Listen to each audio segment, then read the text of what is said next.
नमस्कार, आप देख रहे हैं लाइव इंडिया न्यूज। मैं हूं आपके साथ Sunny Kumar. Common civil code यानी कि एक राष्ट्र एक कानून के तहत चाहे धर्म कोई भी हो, सभी का एक समान अधिकार होगा। इस कानून को लेकर आपको बता दें कि चाहे भाजपा हो या फिर जदयू, दोनों आमने सामने हैं। लेकिन ऐसे में विपक्ष की ओर से राजद की क्या कुछ भूमिका होगी, इस पूरे मामले को लेकर के क्या कुछ स्टेटमेंट है राजद के, तमाम चीज़ों को लेकर हमने बातचीत की है राजद के प्रदेश प्रवक्ता एजाज अहमद से। क्या कुछ कहना है उनका कॉमन सिविल कोड को लेकर के, आए पहले सुनिए उनकी बातचीत।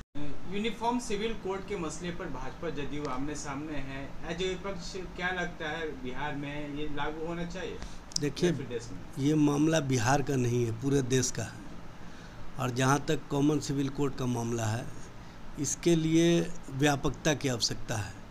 और सबसे बड़ी बात यह है कि भारतीय जनता पार्टी इसको हिंदू मुस्लिम के नज़रिए से देख रही है और इसको कहीं ना कहीं वोट का आधार बनाना चाहती है। किसी भी कानून की समीक्षा या कानून बनाने से पहले कंसेंसस की आवश्यकता है, सर्वानुमति की आवश्यकता है। भारतीय जनता पार्टी को इससे कोई मतलब नहीं है, उसको सिर्फ और सिर्फ हिंदू और मुसलमान की राजनीति से मतलब है। और आपने देखा होगा कि भारतीय जनता पार्टी जहाँ भी बर्निंग इशू होता है हिंदू मुसलमान का, उस पर सबसे पहले हाथ डालती है। क्योंकि 2024 अब लोकसभा का चुनाव नज़दीक आने वाला है, इसलिए वो इस मुद्दे पर कहीं ना कहीं देश के लोगों को भ्रम में रखना चाहती है और देश में ऐसी स्थिति खड़ा कर देना चाहती है जिससे कि हिंदू मुसलमान की राजनीति और उनकी दुकानदारी चलती रहे।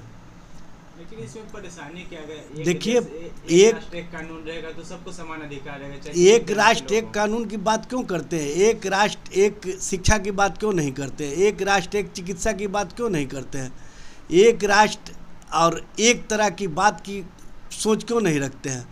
दो तरह की बात रखने का मतलब ही है कि भारतीय जनता पार्टी अपनी राजनीतिक गोटी को फिट करना चाहती है। जिस तरह से आपने देखा होगा CAA, NPR, NRC के मामले में भारतीय जनता पार्टी ने देश के लोगों को कितना आंदोलित करवाया, लेकिन आज स्थिति यह है कि CAA पर अब तक कोई ड्राफ्ट भी तैयार नहीं हो सका। भारतीय जनता पार्टी सिर्फ और सिर्फ मुद्दों को बर्निंग रख करके अपनी राजनीतिक रोटी सेकने का आधार बनाती है।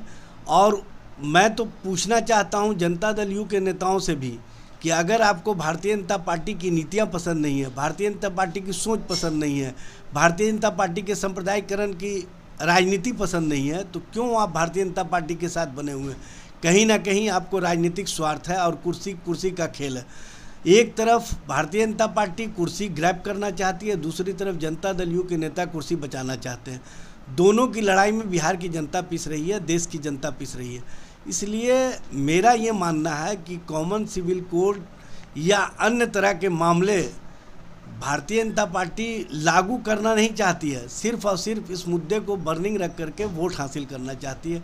वोट हासिल करने के नीतियों के कारण देश में जो बंटवारे की स्थिति बन रही है, देश में जो नफरत की स्थिति बन रही है, देश में जिस तरह से ध्रुवीकरण की राजनीति हो रही है, ये देश हित में नहीं है। इस पर माननीय प्रधानमंत्री जी, आपका जो वक्तव्य आता है कि सबका साथ, सबका विकास, सबका विश्वास, आप एक वर्ग के विश्वास को तोड़ करके देश में विकास कैसे करेंगे, ये आप स्पष्ट कर दीजिए। दिल्ली हाई कोर्ट का एक स्टेटमेंट आया था, इसमें इसी यूनिफॉर्म सिविल कोड को लेकर भी एक बड़ी बात कही गई थी। कहा गया था कि सब कुछ समान होना चाहिए, सभी धर्मों के समान देखिए, होना चाहिए। कॉमन सिविल कोड से ज़्यादा मामला है यहाँ पर कॉमन स्कूलिंग सिस्टम, कॉमन चिकित्सा सिस्टम।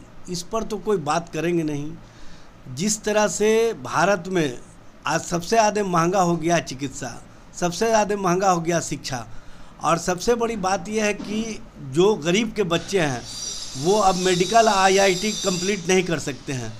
और आपने देखा होगा यूक्रेन युद्ध के समय 2.5 लाख से ऊपर बच्चे भारत के विभिन्न राज्यों से वहाँ पर मेडिकल का पढ़ाई करने के लिए गए हुए थे।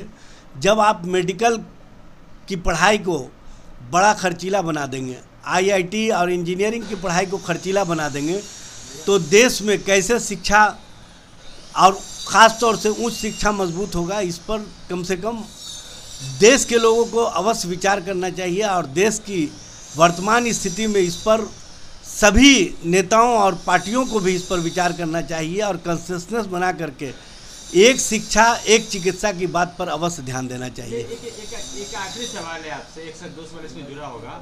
सवाल ये है कि जब एक राष्ट्र एक कानून हो जाए तो जाहिर तौर पे चाहे शिक्षा की बात हो, स्वास्थ्य की बात हो, कानून एक हो सबके। देखिए, कानून की बात नहीं है यहाँ पर। भारत का जो संवैधानिक व्यवस्था है, अनेकता में एकता, सभी धर्म के लोगों को अलग अलग अपने धार्मिक स्वतंत्रता के अनुसार पूजा और इबादत करने का अधिकार मिला हुआ है।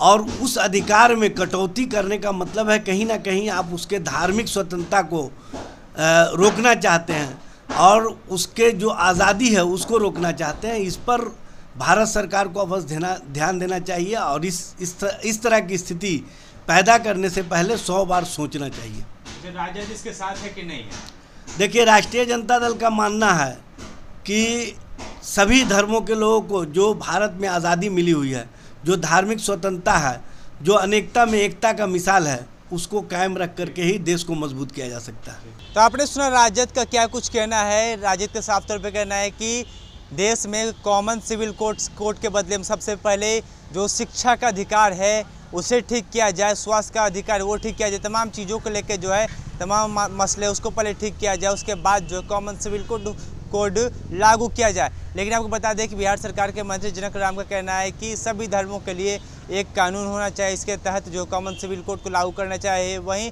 जदयू की ओर से कल उपेंद्र कुशवाहा ने कहा था कि ऐसा नहीं होना चाहिए, जब सरकार डबल इंजन की है तो सभी की सहमति से ही कुछ भी होना चाहिए। ऐसे में आपको बता दें पूरे देश में कॉमन सिविल कोड लागू करने को लेकर के जो भाजपा और जदयू में देखने को मिल रही है, वहीं राजद ने भी अपना पक्ष रख दिया। साफ तौर पर कहना है कि सबसे पहले जो पहले से परेशानियां हैं उस पर ध्यान दे सरकार, उसके बाद कुछ होना चाहिए। हालांकि बीते दिनों दिल्ली हाई कोर्ट ने भी अपना एक स्टेटमेंट दिया था, उसमें साफ तौर पर कहा गया था कि ऐसा होना चाहिए। जो कॉमन सिविल कोड के तहत सभी का समान अधिकार होता है तो काम भी सबके लिए समान ही होना चाहिए। तमाम चीज़ों को लेकर बातचीत सामने आई थी, लेकिन ऐसे में अब तमाम राजनीतिक दल भी इस पर अपनी प्रतिक्रिया दे रहे हैं। लेकिन क्या कुछ होता है आपको हम जरूर बताएंगे। कॉमन सिविल कोड को लेकर बाकी प्रतिक्रिया के लिए आप देखते रहें लाइव इंडिया। फिलहाल के लिए इतना ही।